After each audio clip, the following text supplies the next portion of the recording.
Maithili express की शानदार प्रस्तुति।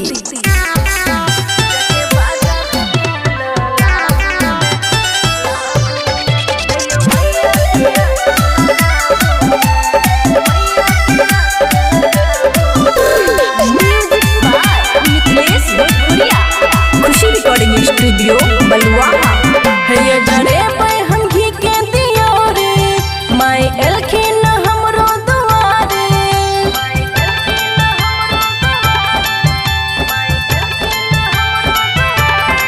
है जड़े पे हम घी के दियो रे माई एलखिन हमरो दुआरे डीजे साउंड जल्दी लगाबू ने जाके बाजार से फूल लाबू ने मैया की आस लगाबू ने जाके बाजार से फूल लाबू ने हे यो मैया की आस लगाबू ने।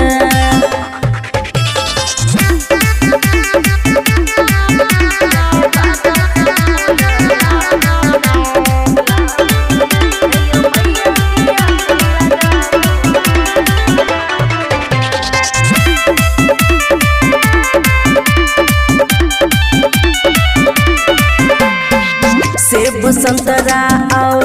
केला लेके आबू अनार यो मैया जी के भोग लगेबै सबके हेतै उधार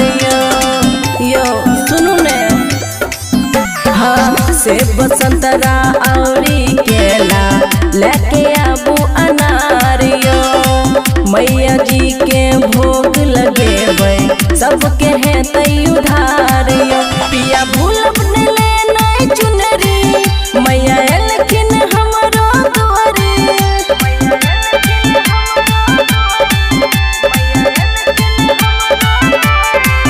पिया भूलब ने लेना चुनरी मैया एलखिन हमरो दुआरे जल्द जाओ नहीं देरी लगाबू ने जाके बाजार से फूल लाबू ने मैया के आस लगाबू ने जाके बाजार से फूल लाबू ने मैया के आस लगाबू ने।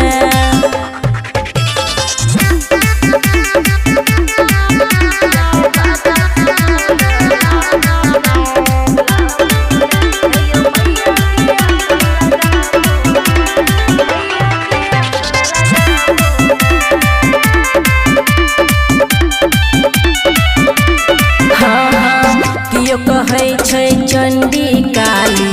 कियो शेरा वालियो जे भी जाय छै हुनकर द्वारी आबै नहीं छै खाली यो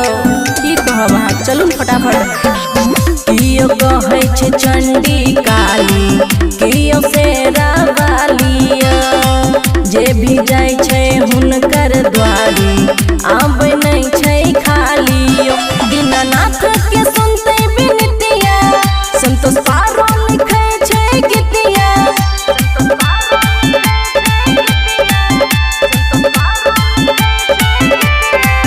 दीनानाथ के सुनते बिनतिया संतोष पारो लिखे छै गीतिया खुशिया दब के गाना बजाबू ने जाके बाजार से फूल लाबू ने हे यो मैया के आस लगाबू ने जाके बाजार से फूल लाबू ने हे यो मैया के आस लगाबू ने।